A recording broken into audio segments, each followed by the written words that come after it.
Hello बच्चों। तो RS academy पर आप सभी का स्वागत है। आप लोग वीडियो को शेयर कर दीजिएगा और चैनल को लाइक एंड सब्सक्राइब भी कर दीजिए और इस चैनल के साथ आप लोग बने रहिए। यहाँ पर हर विषय के एक से एक धुरंधर अध्यापक आपको हर सब्जेक्ट पढ़ाने के लिए उपलब्ध है और वो अभी आपके अंत तक आपके साथ बने रहेंगे। बस आपको भी साथ में बने रहना है। तो वीडियो को शुरू करते हैं। वीडियो को शुरू करने से पहले आप लोग संगत और असंगत के बारे में ध्यान दे लीजिएगा थोड़ा सा, क्योंकि इस प्रश्नावली में जो हम लोग हल करेंगे वो संगत और असंगत के बारे में ही देखेंगे और इस तरीके से बताया जाएगा उसको कि आपके दिमाग में ये देखते ही वीडियो फिट हो जाएगा। और ये सिर्फ मैं कह नहीं रहा हूं, ये सिर्फ आप लोग जब वीडियो के अंत में देखेंगे तो आपको समझ में भी आएगा कि हाँ वाकई में ऐसा है कि हम लोग केवल वीडियो देखे और उसमें का सारा क्वेश्चन हमारे दिमाग में सेट हो गया। तो बिल्कुल ऐसा होगा, सिर्फ यहाँ पर आप लोगों को ध्यान देना है। और अभी ज्यादा देर की वीडियो भी नहीं है, 20 से 22 मिनट की वीडियो है। इसको आप लोग अंत तक बने रहिए, देखिए। हो सके अगर आपको ज्यादा समझ में आ रहा हो तो 1.5x पर 2x पर भी करके देख सकते हैं। देखिए, तो अब यहाँ पर देखेंगे जब इसमें तो समझ लेते हैं कि क्या होता है संगत। तो लिखेंगे a1 बटा a2 is not equal to b1 बटा b2। एक शॉर्ट वीडियो आप लोगों को अपलोड कराया गया है, कब प्रतिच्छेद करती है और कब प्रतिच्छेद नहीं करती है। तो उसको आप लोग देख लीजिएगा, आपको समझ में आएगा। केवल उसको देखने से ही आपको ये समझ में आ जाएगा कि कब प्रतिच्छेद करेगी और कब प्रतिच्छेद नहीं करेगी। इस वीडियो में वो नहीं बताया जाएगा, उसमें जाकर देखना आप लोग को। अभी अनलिस्टेड है लेकिन वो पब्लिक हो जाएगा, आप लोग उसको देख लीजिएगा। देखिए a1 बटा a2 नॉट इक्वल b1 बटा b2 होता है, तो इस समय इसका एक हल होता है, हल होगा। और जब इसका हल होगा तो ये संगत कहलाएगा। यानी कि सिंपल सा आप लोगों को एक फंडा समझ के रखना है कि जिसका हल होगा वो संगत होगा, चाहे कुछ भी हो जाए। उसके लिए कुछ भी हो जाए, जब उसका हल हो गया तो संगत होगा ही होगा, कोई रोक नहीं सकता है उसको। समझ रहे ना? तो देखिए, तो जब a1 बटा a2 नॉट इक्वल b1 बटा b2 हो तो संगत होगा। साथ में a1 बटा a2 बराबर b1 बटा b2 और बराबर c1 बटा c2, तीनों ही बराबर हो गया। इस समय इसका अनेक हल होता है, अनेक हल होगा। और जब इसका अनेक हल होगा तो हल तो हो रहा है और जैसे ही हल होगा वो संगत होगा। समझता है? एक झटके में समझ में आ जाएगा, समझ लीजिएगा। ऐसा तरीका बताऊंगा कि फट फट आप लोग हर सवाल बनाओगे। देखिए, तो ये है, एक हल होगा, इसका अनेक हल होगा, तो भी संगत होगा। हाँ, हो सकता है कि इसको कहा जाता है आश्रित संगत। क्लियर?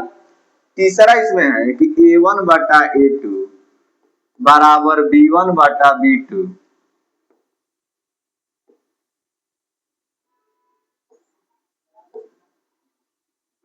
a1 बटा a2 बराबर b1 बटा b2 और नॉट इक्वल c1 बटा c2। जब भी ऐसा है नॉट इक्वल, तो उस समय रेखाएं समांतर होती है। अब समांतर कैसे होती है ये लोग जाकर, ये चीज आप लोग जाकर उस वीडियो में देखिएगा। क्लियर? तो समांतर होती है और समांतर होने पर एक भी हल नहीं होता है, क्योंकि हल तभी होगा जब रेखाएं एक दूसरे को प्रतिच्छेद करेगी। और रेखाएं जब समांतर हो जाती है तो हमेशा एक दूसरे के सीधे चलती है, एक दूसरे को कभी भी काटती नहीं। समझ पाए? देखिए, तो ये होता है।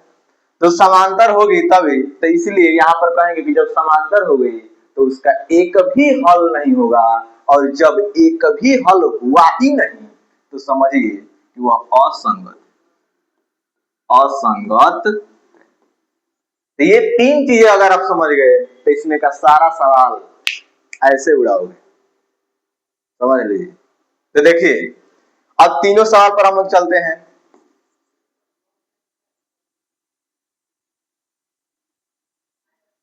देखिए, पहला सवाल आप खुद उड़ाओगे, मुझे कुछ भी कहने की आवश्यकता नहीं है, क्योंकि आप लोग जानते हो कि जो पहले यहाँ पर होता है वो a1 होता है, ये b1 होता है, और इसको इधर ला देंगे तो माइनस में हो जाएगा और वो c1 हो जाएगा, क्योंकि बराबर में जीरो रखते हैं मूल समीकरण में।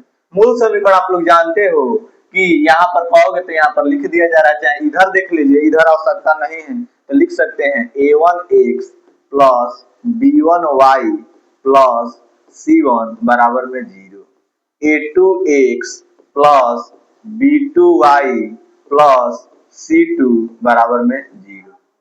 ये है मूल समीकरण। समझ में आया कि नहीं आया? देखिए तो ये हो गया मूल समीकरण।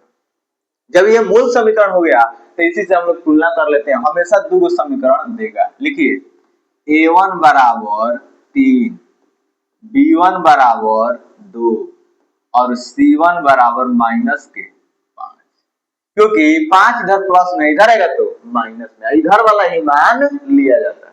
और यदि a1 a2 समझ में नहीं आ रहा है तो आप लोग जाकर इसके पहले वाला लेक्चर देखिए, जरूर समझ में आएगा। इसके पहले वाला, जो इसके पहले वाला होगा उसमें, ठीक। अब देखिए यहां से लिखिए a2 बराबर 2, b2 बराबर -3, c2 बराबर -7। निकालिए a1 बटा a2, a1 का मान 3 बटा a2 का मान 2, 3 बटा 2। फिर निकालेंगे b1 बटा b2, b1 का मान 2 और b2 का मान -3। मैं आप लोगों से बताया था कि चाहे संख्याएं सेम हो चाहे अलग अलग हो, उससे हमको कोई मतलब है ही नहीं। पहले हम लोग को देखना है कि किसके आगे प्लस है और किसके आगे माइनस। क्लियर? तो जब हम जानेंगे कि किसके आगे प्लस है और किसके आगे माइनस है तो उस मात्र प्लस और माइनस से ही वो पूरा सवाल खत्म हो जाएगा। देखिए कैसे, यहां पर इसके आगे है प्लस और इसके आगे माइनस। और मैं आप लोग को बताया हूं कि चाहे वह कोई भी संख्या हो एक्सेप्ट 0, 0 को छोड़कर। तो 0 को छोड़कर यदि कोई भी संख्या है और उसमें एगो में प्लस है एगो में माइनस है तो बराबर हो ही नहीं सकता। ये बताइए माइनस के 5 और प्लस के 5 क्या कभी बराबर होगा? माइनस के 4 और एगो प्लस के हो जाए तो कभी बराबर होगा? तो कोई भी संख्या हो दुनिया के, अगर एक में आ गया प्लस और दूसरा में आ गया माइनस तो बराबर हो ही नहीं सकता। और जैसे ही वो बराबर नहीं होगा तो हम यहाँ पर लिख सकते हैं आप लोग के समक्ष कि a1 बटा a2 is not equal to b1 बटा b2। अब तो आप समझदार हैं, समझ गए होंगे कि बाबू a1 बटा a2 is not equal b1 बटा b2 हुआ तो इसका सीधा मतलब होता है कि रेखाएं प्रतिच्छेद करेगी, और जब रेखाएं प्रतिच्छेद करेगी तो उसका एक हल होगा, और जब उसका हल होगा तो संगत होगा। तो यहां पर लिख दीजिएगा कि संगत है। क्लियर? पहला सवाल खत्म, दूसरा पर चलिए, देर नहीं करेंगे, सवाल एक एक उड़ाएंगे। देखिए यहाँ इसमें रखिए a1 बराबर, कलर चेंज कर दें, चेंज कर लीजिए।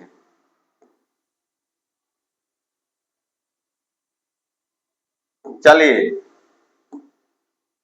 यहां पर देखिए a1 बराबर 2, b1 बराबर -3 और c1 बराबर -8। अब ये नहीं बताया जाएगा कि कैसे a1 और a2 b2 का मान है। पहले वाला लेक्चर जाके देखो, देखो a2 बराबर 4, b2 बराबर -6 और c2 बराबर -9। क्लियर? a1 बराबर 2, b1 बराबर -3 और c1 बराबर -8। a2 बराबर 4, b2 बराबर -6 और c2 बराबर -9।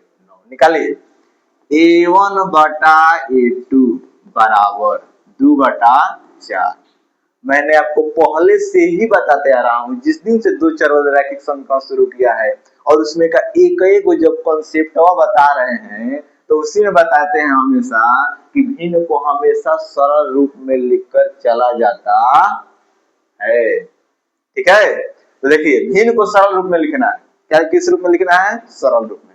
जब भिन्न को सरल रूप में लिखेंगे तो इसको कटाएंगे, किससे कट जाएगा? 2 से ऊपर भी कटेगा और 2 से नीचे। 10 में पढ़ रहे तो समझ में आ रहा होगा ना, जब कटाने सिखाऊं नहीं ना। देखिए तो 2 कम है 2, 2 2 निके 4, 1 बटा 2। क्लियर? इसके बाद b1 बटा b2 निकालेंगे, b1 बटा b2।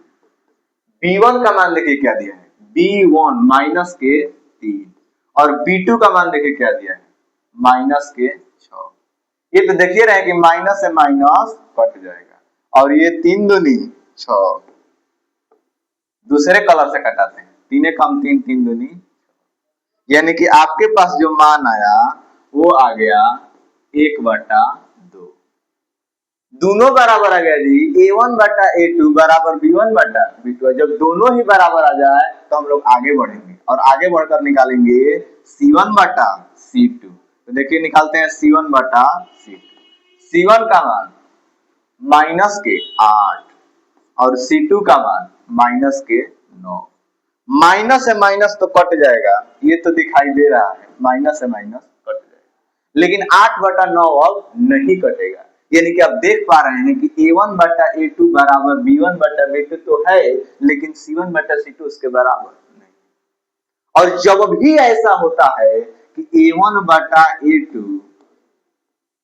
बराबर B1 बटा B2 और नॉट इक्वल टू C1 बटा C2, तो रेखाएं समांतर होती है। कैसे होती है जाकर वो शॉर्ट वीडियो में देखो, पूछ रहे नहीं? तो A1 बटा A2 बराबर B1 बटा B2 नॉट इक्वल C1 बटा C2। चाहे अगर पिछला वाला लेक्चर देखिए उसमें भी समझ आएगा। तो यहाँ से आप देख रहे हैं कि जब ऐसे होता है तो रेखाएं समांतर होती है। जब रेखाएं समांतर होगी तो उसका एक भी हल नहीं होगा, क्योंकि हल तभी होता है जब रेखाएं एक दूसरे को काटती है। ये बताइए, काट रही है? नहीं काटेगी। समांतर होगी तो काटेगी ही नहीं, चाहे किसी का बाप भी कुछ कर ले, लेकिन वो काटेगी नहीं। तो जब वो काटेगी ही नहीं तो हल होगा ही नहीं, क्योंकि हल भी तभी होगा जब एक दूसरे को काटेगी। कटता है, सबका कटता है, लेकिन यहाँ पर नहीं कट रहा है। ठीक है, देखिए तो इस प्रकार हम ये समझ पाए कि ये क्या हो जाएगी, काटेगी, प्रतिच्छेद नहीं करेगी तो हल नहीं होगा, और हल नहीं होगा तो असंगत। खत्म सवाल। इसी आधार पर दो सवाल और हैं, जल्दी से आप लोग इसको स्क्रीनशॉट करिए। इसी आधार पर और दो सवाल हैं जिसको हम लोग देखते हैं। ये वाला सवाल है, देखिए, हालांकि है 3 सवाल, लेकिन ये अभी तीसरा और चौथा सवाल है। इसको आप लोग घर से बनाओगे, और नहीं बनाओगे तो हाई वाला को बाटा वाला होगा, उलूल जुलूल में फंस जाओगे। तो इसलिए इसको देख लो। देखिए A1 बराबर 3/2 और B1 बराबर 5/3 और C1 बराबर माइनस के 7। एक बार इसमें थोड़ा देख लीजिए, माइनस लिए थे ना हम लोग, नहीं तो गड़बड़ हो जाएगा। हाँ ठीक है, आइए देखिए, अब यहां पर लिखेंगे A2 बराबर 9, B2 बराबर माइनस के 10 और C2 बराबर माइनस के 14। क्लियर? अब निकालिए A1 बटा A2 बराबर, A1 का मान 3/2 और A2 का मान 9, और बटा में क्या मान लेंगे 1। ध्यान दीजिए यहाँ पर 3/2 है एक साथ और 9 अकेले था, तो जो एक साथ है वो एक साथ ही रहेगा, और जो सिंगल है उसको डबल करेंगे। तो देखो 9 सिंगल था तो इसके बटा में क्या लिख देंगे 1, क्योंकि ये दोनों एक सने आया है और 9 अकेले थे, इसके बटा में 1। अब बाहर का बाहर गुणा और अंदर का अंदर, इन्हें लिख सकते हैं 3 गुणे 1, ऐसे ऐसे गुणा होता है। क्लियर? तो 3 गुणे 1 और बटा 9 गुणे 2। अब ये देखो सरलतम रूप में बनाएंगे तो 3 से 3 ये कट, 3 से 9 कट जाएगा, तितिरी के 9, यानी आ जाएगा 1/3 दूनी 6। क्लियर? तो ये आ गया A1 बटा A2 बराबर कितना आ गया 1/6 आ गया। जब 1/6 आ गया तो यहां से निकालेंगे हम लोग कि B1 बटा B2 कितना होगा।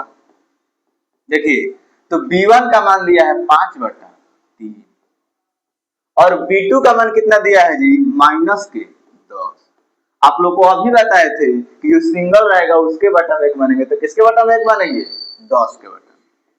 बाहर का बाहर गुणा और अंदर का अंदर, यानी लिख सकते हैं 5 गुणे 1/3 गुणे माइनस के।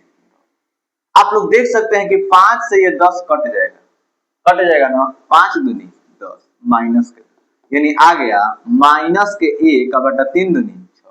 अब कहोगे कि माइनस तो नीचे था ऊपर कैसे हो गया, माइनस हमेशा अंश में ही रहेगा, वो हर में नहीं रहेगा, इसलिए माइनस को कहां भेज दिए, ऊपर भेज दिए। यहाँ था 1/6 और यहाँ माइनस 1/6। आगे बढ़ने की आवश्यकता है ही नहीं, क्योंकि आपको पहले से बताया गया है कि अगर एक संख्या के आगे माइनस आ जाए और दूसरी संख्या के आगे प्लस आ जाए तो ऐसा हो ही नहीं सकता कि वो बराबर क्या करे, बराबर बराबर कभी नहीं होगा, क्योंकि एगो में प्लस आ गया और एगो में माइनस। जब भी ऐसा होता है तो संख्याएं बराबर नहीं होती, यानी कि हम आसानी से लिख सकते हैं a1 बटा a2 is not equal to b1 बटा b2।